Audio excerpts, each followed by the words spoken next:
కృపగల దేవుడు మన ప్రభు అయిన యేసయ్య పరిశుద్ధ నామములో కూడి వచ్చిన మీ అందరికీ నా హృదయపూర్వకమైన వందనాలు తెలియజేస్తున్నా. కొద్దిసేపు దేవుని మాటలు విందాం. పరిశుద్ధ గ్రంథము నుండి 23వ కీర్తన 6వ వచనాన్ని చదువుకుందాం. 23వ కీర్తన 6వ వచనం. నేను బ్రతుకు దినములన్నీయు కృపాక్షేమములే నా వెంట వచ్చును, చిరకాలము యెహోవా మందిరములో నేను నివాసము చేసేదను. చిన్న ప్రార్థన చేద్దాం. కృపగల దేవా, దయగలిగిన మా ప్రభా, మీకు వందనాలు. ఇప్పటి వరకు పాటల్లో మీరు నడిపించారు, కీర్తనలో ఉండి నడిపించారు, ఆరాధనలో ఉండి నడిపించారు. కొద్దిసేపు నీ మాటలు వినాలనే ఆశతో మీ సన్నిధిలో ఉన్నాం ప్రభా.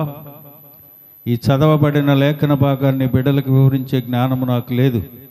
నీ సిలువ చాటు నన్ను మరుగుపరుచుకొని నీ మాటలతో మా హృదయాలు నింపి పంపమని మా ప్రభు అయిన యేసునామమున అడుగుతున్నాను తండ్రి, ఆమేన్.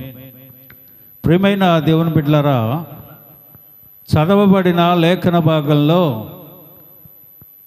కృపాక్షేమములే నా వెంట వచ్చును, చిరకాలము యెహోవా మందిరములో నేను నివసించెదను. నేను బ్రతుకు దినములన్నీయు కృపాక్షేమములే నా వెంట వచ్చును అని అంత ధైర్యముగా భక్తుడు చెబుతూ ఉన్నాడు. చూడండి, ఆయన బ్రతికే దినములన్నీయు కృపాక్షేమములే ఆయన వెంట వస్తాయట. ఎవరి వెంట వస్తాయి? యెహోవా నా కాపరి, నాకులేమి కలుగదు అన్నవారి వెంట వస్తాయి. దేవుని నమ్ముకున్న తర్వాత ఆయన ఇచ్చే రక్షణలో మనం కొనసాగుతూ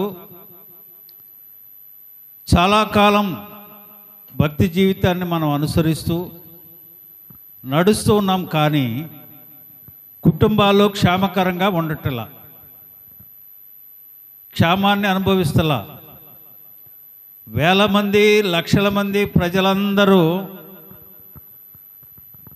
ఎక్కడైనా దేవుని పరిచర్య జరుగుతూ ఉంది, లేకపోతే మీటింగ్స్ జరుగుతూ ఉన్నాయి అని అంటే వేలల్లో వెళ్ళిపోయి దేవుని సన్నిధిలో ఉంటా ఉన్నారు. అందరూ కృపాక్షేమములతో నింపబడితే ప్రార్థనకి వెళ్తారా? చెప్పండి, వెళ్తారా? ఇన్ని సంవత్సరాల నుంచి మేము ప్రార్థనకు వస్తున్నామండి, ఇన్ని సంవత్సరాల నుంచి దేవుణ్ణి మేము ఎరిగి ఉన్నామండి, కానీ మా కుటుంబాలలో క్షేమాలు లేవు. దేవుని కృప మమ్మల్ని ఆవరించలేదు, దేవుని కృపతో మేము నింపబట్ల. గల కారణాలేంటి? ఎందుకు ఇన్ని ఇబ్బందులు, ఎందుకు ఇన్ని కరువులు, ఎందుకు ఇంత క్షేమం లేని పరిస్థితులు మనకు ఎందుకు ఎదురవుతూ ఉన్నాయి? ఎందుకు? ఈ మధ్యాహ్నకాల సమయం దేవుడు పరిశుద్ధ గ్రంథంలో మాట్లాడిన విషయాలు కొన్ని తెలుసుకుందాం. ఎందుకు మన కుటుంబాల్లో క్షేమం ఉండట్లా? నేను బ్రతుకు దినములన్నీ కృపాక్షేమములే నా వెంట వచ్చునని చెప్పాడు. ఎందుకు మనం అలాగ చెప్పలేకపోతా ఉన్నాం? ఆ క్షేమాన్ని మనము మన కుటుంబాలు ఎందుకు పొందలేకపోతా ఉన్నాయి? క్షేమాలు లేకపోవడానికి గల కారణాలేంటి? నువ్వు క్షేమంగా ఉండాలంటే నువ్వేం చేయాలి? కొన్ని విషయాలు చూద్దాం. చూడండి,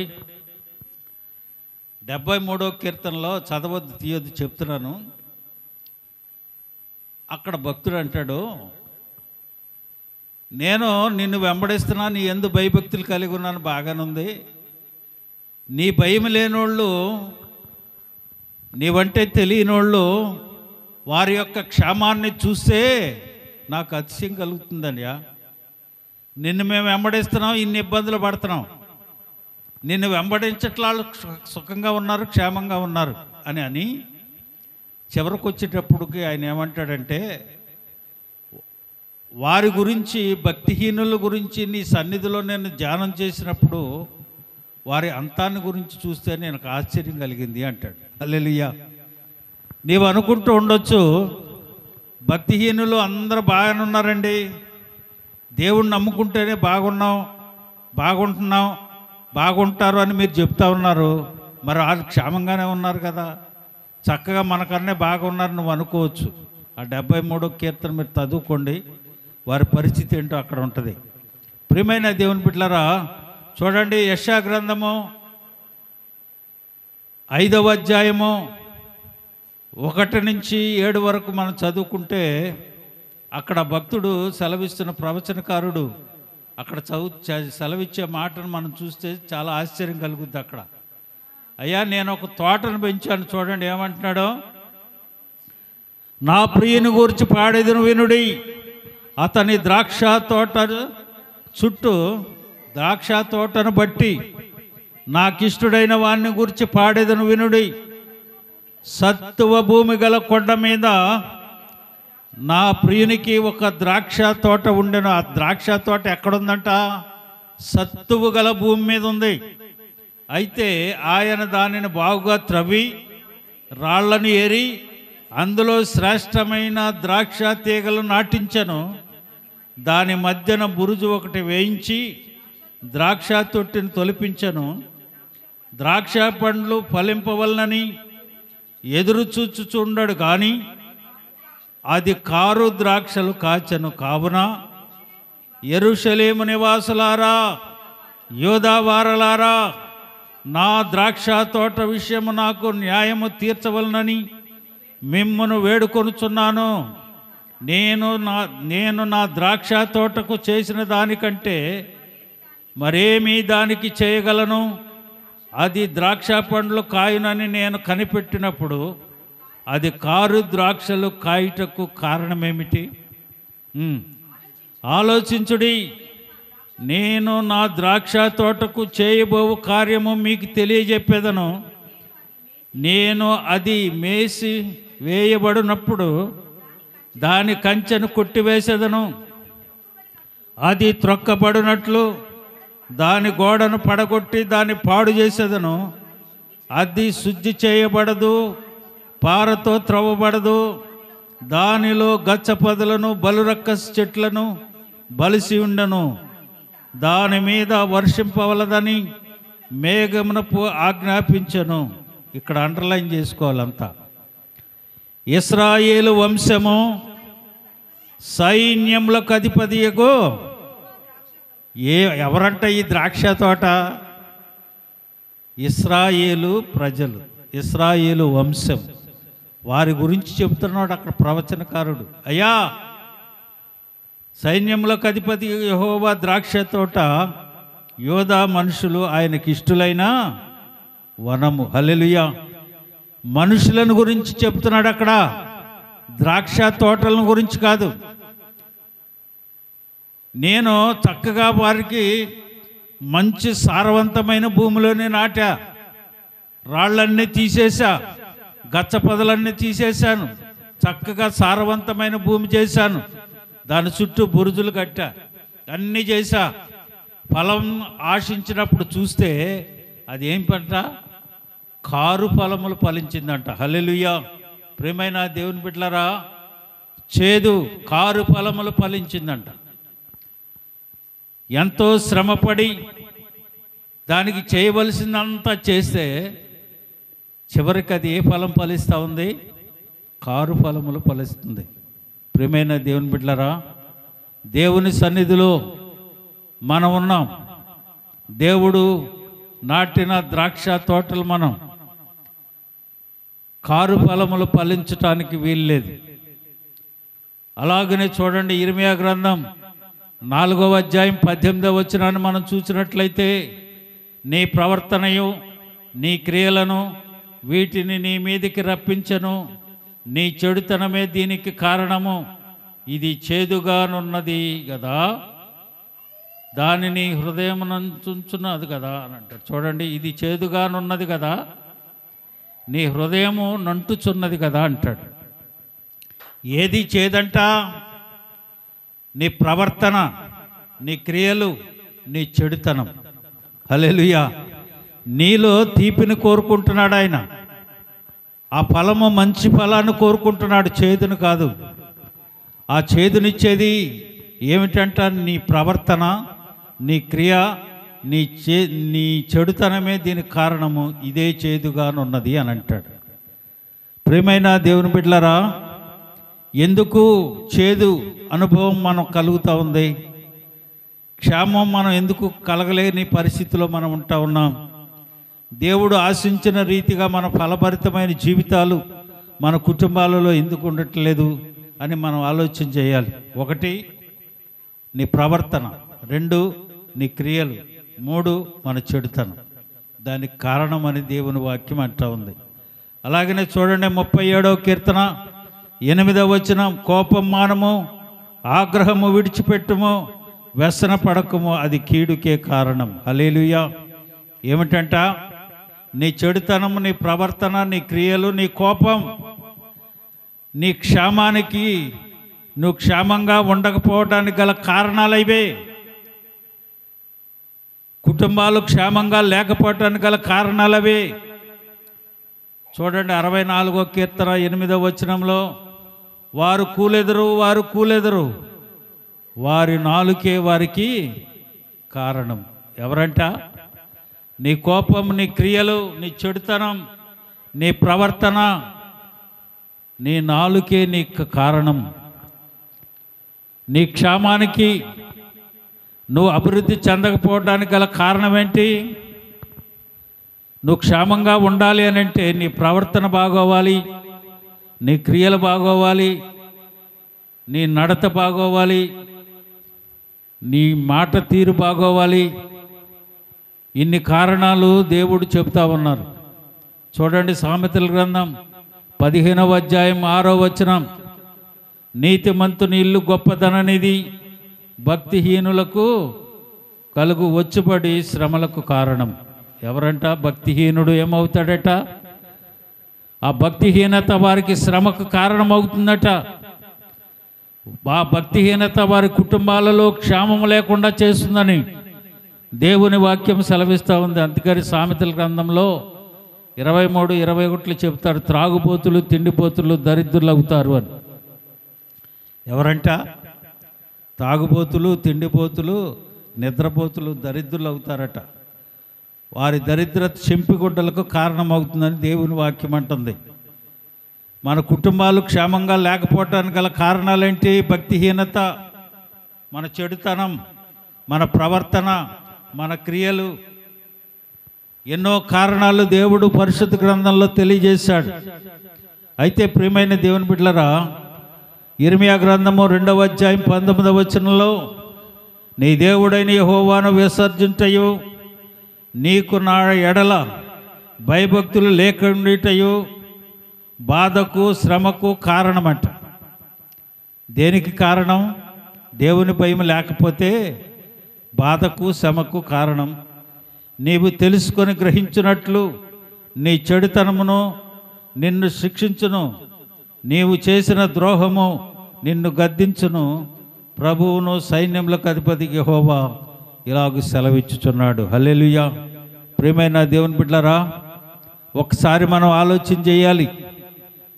కుటుంబాలు క్షేమంగా లేకపోవటానికి గల కారణం, సంఘాలు క్షేమంగా లేకపోవటానికి గల కారణం, మన వ్యక్తిగత జీవితాలు క్షేమంగా సుఖంగా లేకపోవటానికి గల కారణాలు ఇవే. ఏది మనలో ఉందో చాలా జాగ్రత్తగా మనం పరిశీలన చేసి చూసుకోవాలి. చూడండి, ఒక 7 విషయాలు చెప్పి ముగిస్తాను నేను. మొదటిగా మనం చేయవలసింది, మన కుటుంబం క్షేమంగా ఉండాలి అని అంటే మొదటిగా చూడండి, 1 సమూయేలు గ్రంథం 12వ అధ్యాయము 14వ వచనాన్ని చదువుకుందాం. 1 సమూయేలు గ్రంథం 12వ అధ్యాయం 14వ వచనం, మీరు యెహోవా యందు భయభక్తులు కలిగి ఆయన మాటను విని ఆయనను సేవించి ఆయన ఆజ్ఞలను భంగము చేయక మీరును మిమ్ము ఏలురు రాజును మీ దేవుడైన యెహోవాను అనుసరించి నడిచిన యెడల ఏం కలుగుద్ది? మీకు క్షేమము. హల్లెలూయా. ఎలాగునట్ట క్షేమము? నీవు యెహోవా యందు భయభక్తులు కలిగి ఉండాలి, ఆయన మాట వినాలి, ఆయనను సేవించాలి, ఆయన ఆజ్ఞలను అనుసరించి నడవాలి. మీరే కాదు రాజు అన్నాడు, దేశాన్ని పరిపాలించేది రాజు, కుటుంబాన్ని పరిపాలించేది యజమానుడు కదా. కుటుంబంలో ఉన్న ప్రతి ఒక్కరూ ఆయన యందు భయభక్తులు కలిగి ఉండాలి, ఆయన సేవించాలి, ఆయన మాట వినాలి, ఆయన ఆజ్ఞలు అనుసరించి నడవాలి. అప్పుడు ఏం కలుగుతుందట? మీకు క్షేమము కలుగుతుంది. హల్లెలూయా. మన కుటుంబం క్షేమంగా ఉండాలి అని అంటే ఆయన మాట విని ఆయన యందు భయభక్తులు కలిగి ఆయన ఆజ్ఞలను అనుసరించి నడిస్తే కుటుంబము క్షేమంగా ఉంటుంది. గుర్తుపెట్టుకోండి, మనం క్షేమంగా లేము అని అంటే ఏదో ఒక లోపం మనలో ఉన్నట్లు లెక్క. దాన్ని ఎత్తుక్కొని దాన్ని సరిచేసుకొని మన క్షేమాన్ని మనం పొందుకోవాలి. సామెతల గ్రంథం 10వ అధ్యాయం 27వ వచనం, యెహోవా యందు భయభక్తులు కలిగి ఉండేవాడు ఇండుట దీర్ఘాయువునకు కారణము, భక్తిహీనుల ఆయుష్ తక్కువైపోతుందట. దేవుని యందు భయభక్తులు కలిగి ఉంటే నువ్వు దీర్ఘాయుష్మంతుడుగా ఉంటావు, దీర్ఘాయుష్మంతురాలిగా ఉంటావు. దీర్ఘాయుష్ ప్రభువు నీకు అనుగ్రహిస్తాడు. యెహోవా యందు భయభక్తులు కలిగి ఉండుట దీర్ఘాయువుకు కారణమవుతుందట. హల్లెలూయా. ప్రియమైన దేవుని బిడ్డలారా, యోబు గ్రంథం 36వ అధ్యాయం 11వ వచనాన్ని మనం చూస్తే, వారు ఆలకించి ఆయనను సేవించిన ఎడల తమ దినములు క్షేమముగాను తమ సంవత్సరములు సుఖముగాను వెళ్ళబుచ్చెదరు. హల్లెలూయా. హల్లెలూయా చెప్పండి అందరూ. హల్లెలూయా. ఏం చేయాలట? దేవుని మాటలు ఆలకించి ఆయనను సేవించిన ఎడల ఏమవుతుందట? తమ దినములు క్షేమముగాను తమ సంవత్సరములు సుఖముగాను జీవిస్తారట. హల్లెలూయా. ఇంతకంటే గొప్ప భాగ్యం ఏముంది చెప్పండి? నువ్వు జీవించే సంవత్సరములన్నీ సుఖంగా ఉంటాయి. దేవుడు నిన్ను నీ కుటుంబాన్ని క్షేమముగా ఉంచుతాడు. నువ్వు చేయవలసిన పని ఆయన యందు భయభక్తులు కలిగి ఆయన మాటలు ఆలకించి ఆయన ఆజ్ఞలు అనుసరించి నడిచి ఆయనను సేవించి నువ్వు ఉంటే నీ దినములు క్షేమముగాను నీ జీవించే సంవత్సరములు సుఖముగాను ఉంటాయట. హల్లెలూయా. ఆ రీతిగా మనం ఉండాలి. యెషయా గ్రంథం 48వ అధ్యాయం 18వ వచనం, నీవు ఆజ్ఞలను ఆలకింపవలనని నేనెంతో కోరుచున్నాను, ఆలకించిన ఎడల ఎలా ఉంటుందట? చదవండి అది, నేను చదవలేక కాదు. నీవు ఆజ్ఞలను అనుసరింపవలనని నేనెంతో కోరుచున్నాను. ఏంటంట? ఆలకించిన ఎడల నీ క్షేమం ఎలా ఉంటుందట? నది వలెను నీ నీతి సముద్ర తరంగము వలె ఉండును. హల్లెలూయా. క్షేమము ఎలా ఉంటుందట? నది వలె ప్రవహిస్తూ ఉంటుందట. కనుక ప్రియమైన దేవుని బిడ్డలారా, ఆయన ఆజ్ఞలను అనుసరించి నడిస్తే నీ క్షేమము, నువ్వు ఆయన మాటను ఆలకిస్తే నీ క్షేమము నది వలె ప్రవహిస్తుందట. నీ నీతి సముద్ర తరంగము వలె ఉండును అనేది దేవుని వాక్యము సెలవిస్తూ ఉంది.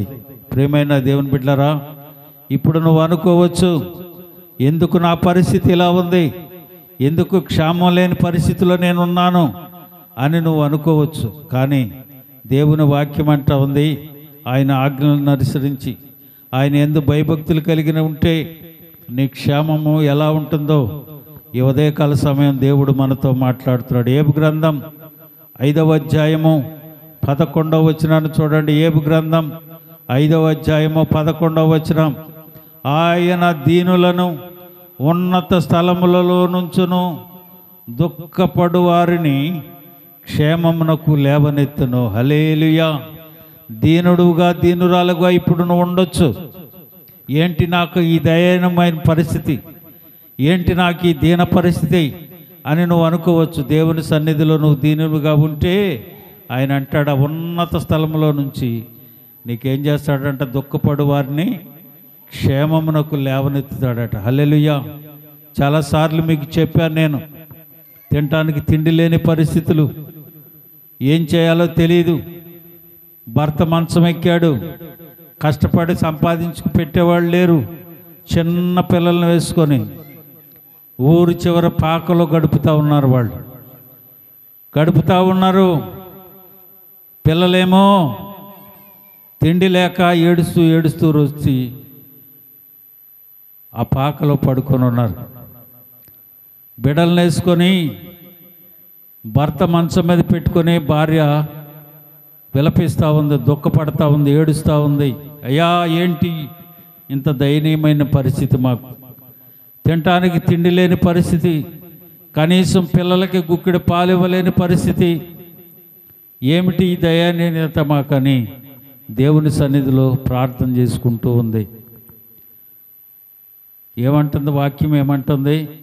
దీనులను ఉన్న స్థలంలో నుంచును, దుఃఖపడు వారిని క్షేమమునకు లేవనెత్తునని దేవుని వాక్యం అంటుంది. దుఃఖపడుతూ దేవుని సన్నిధిలో ప్రార్థిస్తూ ఉంది భార్య. 3 దినాలు అయిపోయింది భోజనం చేసి, 3 దినాలు అయిపోయింది. పిల్లలేమో ఏడిసి ఏడిసి సమస్యలు పడుకొని ఉన్నారు. భర్తను వదిలేసి బయటికి వెళ్ళి పని చేసుకొని తేవటానికి లేదు, అనారోగ్య పరిస్థితులు ఉన్నాడు, ఎప్పుడేం జరుగుద్దో తెలియదు. కనీసం చేసి సాయం చేసేవాళ్ళు లేరు. తెల్లవారింత 6 గంటలకు ఒక ఆయన వచ్చి తలుపు కొట్టాడు. తలుపు తీసి చూసేటప్పటికి పాస్టర్ గారు 2 చేతులతో 2 సంచులు పట్టుకొని వచ్చి లోపలికి వచ్చి, అమ్మా ఏం జరిగింది? ప్రభు రాత్రి నాతో మాట్లాడుతున్నాడు, నీ దగ్గరికి వెళ్ళమని. హల్లెలూయా. దీనులను పైకెత్తే దేవుడు మన దేవుడు. దుఃఖపడుతూ దేవుని సన్నిధిలో ప్రార్థన చేస్తుంది. ఏంటి దయానీయత? భర్త లెగలేని పరిస్థితి, పిల్లలకు గుక్కెడు పాలు ఇవ్వలేని పరిస్థితి. ప్రభా నీవే మాకు దిక్కని ప్రార్థన చేసుకుంటున్న భార్య. ప్రార్థన ఆలకించిన దేవుడు ఉదయాన్నే పాస్టర్ గారు వచ్చాడు. ఏం జరిగిందమ్మా? అయ్యా యజమానుడేమో లేవలేని పరిస్థితి, పిల్లలకు గుక్కెడు మంచినీళ్ళు కూడా లేవు నాయన, కనీసం గుక్కెడు పాలు ఇవ్వటానికి కూడా వాళ్ళ పరిస్థితి లేదు. 3 దినాలు అయింది ఆహారం తిని. అమ్మా ముందు ఈ తీసుకొని బిడ్డలకు అన్నం వండి పెట్టు. ఏం జరిగింది అని అంటే ప్రభువు పంపించాడు. ప్రభువు చెప్పాడు, ఈయన్ని తీసుకొని వెళ్ళి చర్చి దగ్గర పెట్టుకోమని. వీళ్ళని తీసుకొని వెళ్ళి చర్చి దగ్గర పెట్టాడు. అక్కడే పాస్టర్ గారికి సహాయకుడిగా కొన్ని దినాలకి అతడు కోలుకొని పాస్టర్ గారికి సహాయంగా ఉంటున్నాడు. దాదాపుగా 3,000 మంది సంఘం. పాస్టర్ గారు వృద్ధాప్యంలోకి వచ్చాడు. ఈయన అక్కడ ట్రైనింగ్ పొందుకొని అక్కడే ఉన్నాడు. పాస్టర్ గారు తదనంతరం ఆ 3,000 మంది సంఘానికి ఈయన సంఘ కాపురు అయ్యాడు. హల్లెలూయా. కనీసం గుక్కెడు టీ నీళ్ళు తాగటానికి లేని దయనీయ పరిస్థితిలో ఉన్న అతన్ని దేవుడు ఎక్కడ పెట్టాడు తీసుకెళ్ళి? దుఃఖపడు వారిని ఏమంటుంది వాక్యము? దుఃఖపడు వారిని క్షేమమునకు లేవనెత్తును. హల్లెలూయా. నువ్వు చేయవలసిన పరిస్థితి ఒకటే, ఎవరికో చెప్పుకోవాల్సిన లేదు. దేవుని సన్నిధిలో మోకరించి ప్రార్థిస్తే దేవుడు నీ మరణ ఆలకించి కార్యం జరిగించి తీరుతాడు. హల్లెలూయా. అందుకనే భక్తుడు అంటూ ఉన్నాడు, నేను బ్రతుకు దినములన్నయో కృపాక్షేమములే నా వెంట వచ్చును అని చెప్పగలిగేంత ధైర్యం మనలో ఉండాలి. ఎవరు చెప్తున్నాం? ఏమీ లేదు. నామకార్థమైన భక్తిలో మనం ఉంటా ఉన్నామే, కానీ యథార్థమైన భక్తిలో, దేవుని వెంబడించే భక్తిలో, దేవుడు మనకి కాపరిగా ఉండే భక్తిలో మనం లేం. గొర్రెల వల్లే తోవ తప్పి తిరుగుతూ ఉన్నాం. ఆయన అంటా ఉన్నాడు, మంచిగా నాటాను, మంచి సారవంతమైన భూమిలోనే పెట్టాను, కానీ అది కారు ద్రాక్షలు కాస్తుంది. ఎందుకని? ఈరోజు దేవుని సన్నిధికి మనం వస్తానే ఉన్నాం, కానీ క్షేమంగా లేకపోవడానికి గల కారణం ఏంటంటే దేవుడు చెప్పినట్లుగా మనం అనుసరించి నడవట్లేదు. కనుకనే మన జీవితాలు చేదైన అనుభవంలోనికి వస్తూ ఉన్నాయి. చూడండి, యోబు గ్రంథం 5వ అధ్యాయం, ఇర్మీయా గ్రంథం 29వ అధ్యాయం 7వ వచనం.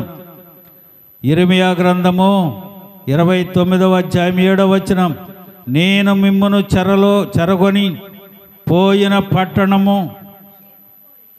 పట్టణము యొక్క క్షేమము కోరి దాని కొరకు యెహోవాను ప్రార్థన చేయుడి, దాని క్షేమము మీ క్షేమమునకు కారణమగును. హల్లెలూయా. ప్రియమైన దేవుని బిడ్డలారా, నువ్వు అనుకుంటూ ఉండొచ్చు, ఏంటి నా పరిస్థితి క్షేమం లేదు, దేని కొరకు ప్రార్థన చేయమంటున్నాడు? ఏ ఇబ్బంది అయితే నీకు కలిగజేశాను, చూడండి, నేను మిమ్మల్ని చెరగొని పోయిన పట్టణం యొక్క క్షేమం కొరకు నీవెక్కడైతే ఉన్నావో దాని కొరకు యెహోవాను ప్రార్థన చేయుడి, దాని క్షేమము మీ క్షేమమునకు కారణం. ప్రియమైన దేవుని బిడ్డలారా, ఏ ఇబ్బంది పరిస్థితిలోనూ ఉన్నప్పటికీ నేను మిమ్మల్ని చెరగొని పోయిన పట్టణం కొరకు, ఆ పట్టణం కొరకు మీరు ప్రార్థన చేస్తే దాని క్షేమమే నీకు క్షేమం అవుతుంది అని. నీకు ఇబ్బందికరమైన పరిస్థితి కలుగు చేసిన పరిస్థితిని బట్టి ప్రార్థన చేస్తే ఆ పరిస్థితి నీ క్షేమానికి కారణమవుతుందని దేవుడు సెలవిస్తూ ఉన్నాడు. హల్లెలూయా. నువ్వు అనుకోవచ్చు, ఏంటి నాకు ఈ దుస్థితి, ఏంటి నాకు ఈ పరిస్థితి అని. అదే నీ క్షేమానికి కారణమవుతుందని దేవుని వాక్యం అంటూ ఉంది. ఈరోజు దేవుని సన్నిధిలో ప్రార్థించక, దేవుని సన్నిధిలో మనం మోకరించి దుఃఖిస్తూ ఆయన చెప్పినట్లు మనం అనుసరించి నడిచి ప్రార్థన చేయకే ఈ క్షేమం మనం కోల్పోతున్నాం. చూడండి, యెషయా గ్రంథం 60వ అధ్యాయము 15వ వచనం చూడండి. నీవు విసర్జించబడినట్టు ద్వేషించబడినట్టు ఎవడను నీ మార్గము దాటి పోలేదు, నిన్ను శాశ్వత శోభాతిశయముగాను బహుతరములకు సంతోష కారణముగాను నేను నిన్ను చేస్తాను. హల్లెలూయా. నువ్వు అనుకుంటున్నావేమో బహుతరాలకి శాశ్వత శోభాతిశయముగా బహుతరములకు సంతోషానికి కారణముగా నిన్ను నేను చేస్తాను. నువ్వు దుఃఖపడవలసిన పని లేదు, బాధపడవలసిన పని లేదు, ఆలోచించవలసిన అవసరం లేదు. నీవు నన్ను ఆశ్రయించు, నీవు ప్రార్థన చేయి, ఆ ప్రార్థన నేను విని నీకు క్షేమాన్ని అనుగ్రహించి బహుతరాలకి సంతోష కారణముగా నేను చేస్తాను అని దేవుని వాక్యము సెలవిస్తూ ఉంది. చివరిగా ఒక వాక్యాన్ని తీసి ముగించుకుందాం. చూడండి, మొదటి పేతురు పత్రిక 1వ అధ్యాయము 7వ వచనం. మొదటి పేతురు పత్రిక 1వ అధ్యాయము 7వ వచనం. నశించిపోవు సువర్ణము అగ్ని పరీక్ష వలన శుద్ధి చేయబడుచున్నది కదా, దానికంటే అమూల్యమైన మీ విశ్వాసము ఈ శోధన చేత పరీక్షకు నిలిచినదై యేసుక్రీస్తు ప్రత్యక్షమైనప్పుడు మీకు మెప్పును మహిమయు ఘనతయు కలుగుటకు కారణమగును. హల్లెలూయా. ఒకవేళ అనుకుంటా ఉన్నామేమో, ప్రభు ఏంటి నాకెంత బాధ, ఎంత శోధన, ఇంత శ్రమ కలుగు చేశాడు అని నువ్వు అనుకుంటా ఉన్నావేమో. అది ఏమవుతుందో తెలుసా? నువ్వు పడే శోధన బాధ ఏమవుతుందంట? మెప్పుకు ఘనతకు మహిమకు కారణమవుతుందట. ప్రియమైన దేవుని బిడ్డలారా, ఈరోజు దేవుని వాక్యాన్ని వింటున్న మనం చాలా జాగ్రత్తగా దేవుని వాక్యాన్ని విన్నాం. మనము మన కుటుంబాలు ఏ రీతిగా క్షేమం కలిగి ఉండాలో నేర్చుకున్నాం. మొదటిగా దేవుని యందు భయభక్తులు కలిగి ఆయన మాట విని ఆయన ఆజ్ఞలు అనుసరించి నడుచుకోవాలి. నడుచుకుంటే నీ దీర్ఘాయుకు కారణమవుతుంది. ఆయన ఆజ్ఞలను ఆయన కట్టడలను అనుసరించి నడిస్తే నీ క్షేమం. దేనులుగా నీ ఉంటే క్షేమం. దేవునికి ప్రార్థన చేస్తే క్షేమం. అంతేకాదు, నిన్ను బహుతరాలకి శోభాతిశయముగా తరతరములకు సంతోషానికి కారణముగా ఉంచుతాడు. ఒకవేళ నువ్వు శ్రమలో బాధలో నువ్వు ఉన్నా బాధపడవలసిన పని లేదు. ఆయన అంటూ ఉన్నాడు, మెప్పు మహిమ ఘనతకు అవి కారణాలు అవుతాయని. అట్టి కృపా ప్రభు మనకు అనుగ్రహించి మనలను మన కుటుంబాలను క్షేమాన్ని అనుగ్రహించునుగాక. ఆమెను అందరూ తల్లవంచండి, ప్రార్థన